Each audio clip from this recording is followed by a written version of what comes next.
नोंथांमोना बयबो मिथिगौ गामियाव थां टाउनाव थां हौवाफोरनाव सों हिनजावफोरनाव सोङो आदिबासिनाव सों नोङो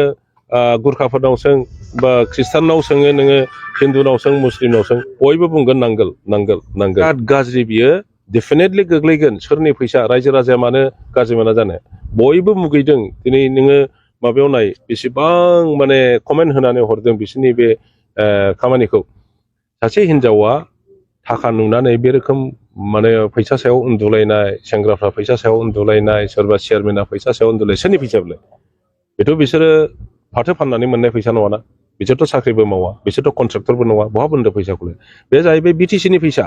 बिटिसिनि फैसाखौ बिसोरो खायदायै बायदायै लुथिदों आरो बे लुथिनानै गाव गावनि गारि घोड़ा न' बां लुनायाव बेबहार खालामदों आरो माखासेखौ दा भट बायनो थाखाय गामि गामि 500 थाखा राननायनि सिमां नुदोंमोन जोङो गोबांखौ हमबाय प्रसासना जुदि हमोमोन बहुद इउपिपिएलनि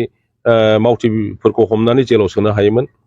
दा जे सुपार 50 होनदों बे सुपार 50आ प्रमद बर' बानायाखै इउपिपिएल बानायाखै नोंथांमोनहा मोजाङै बेखौ हगारनानै हो खाम्फा बरगयारि बानायदों हाग्रामा महिलारिनि दिनाव 2016 सनावनो आङो 25 जन मेधाबि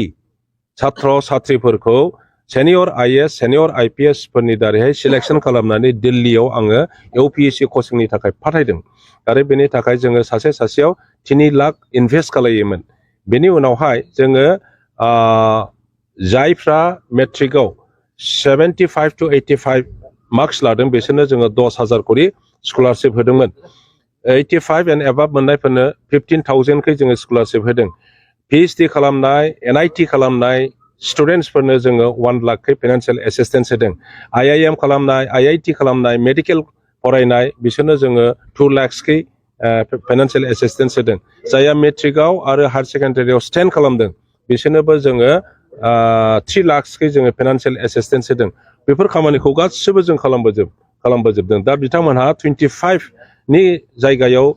50 जन खालामदों मोजां खोथा खिन्थु बेखौनो नामाकरन होनानै सुपार 50 गावसोरसो खालामदों जों खालामाखै होननानै बुंदों रायजो राजाफोरनि सिगाङाव जेसेबांखि बुङा मानो इन्टेलेक्सुयेल्सफ्रा गासैबो मिन्थिजोबगौ जे बे खामानिखौ खाम्फा बरगयारिया हाग्रामा महिलारिनि दिनावनो खालामदों जे बिटिसि बाखिया नैबे इउपिपिएल सरकारनि प्रति जि अनास्था माने गोसोआव साननानै लाबाय बिसोरनि सायाव बिसासानो गोमाबाय जे आगोलाव 2020 सनाव जेरैहाय गोदै खोथा बुंदोंमोन बहुत मावगोन बहुत जागोन खोथा बुंदोंमोन प्रतिश्रुति होदोंमोन जेबो मावाखिसै ओरैबायदि मावाखिसै 4 बोसोराव सासेबो चौकीदार साख्रिबो होआखिसै जायनि थाखाय दिनै लेखा फरायनाय कलेज स्टुडेन्टस इउनिभार्सिटि स्टुडेन्टसफ्रा फ्रास्ट्रेसन फैदों जे बेबायदि दल जाय दला जोंनो माने एलपि स्कुलनि मास्टारबो साख्रि होनो हायाखिसै चौकीदार साख्रिबो होनो हायाखिसै बे दलखौ पावाराव दोननांगौब्ला मा जागोन बेनि थाखाय गासिबो यांस्टार्सफ्रा इउपिपिएलखौ गारनानै बिपिएफआव फैनानै दा भट होनो थाखाय रेडि जादों रायजो राजाफोरनो जेरैबायदि बहुद माने होगोन मावगोन होननानै बुंदोंमोन जेबो मावाखिसै बरन्स इभिक्सन खालामनायखौ नुबाय जि न' बानायदों बेखौ दाबो बे 4 बोसोरावबो कमप्लिट खालामाखिसै थाखाल' लाङो बेफोर कमप्लेन खालामजोबदों रायजो राजाफ्रा आरो बेनि थाखाय इउपिपिएलखौ मुगैबाय बिसोरनो भट होआ गासैबो दांगलावनो होगोन बेसेबां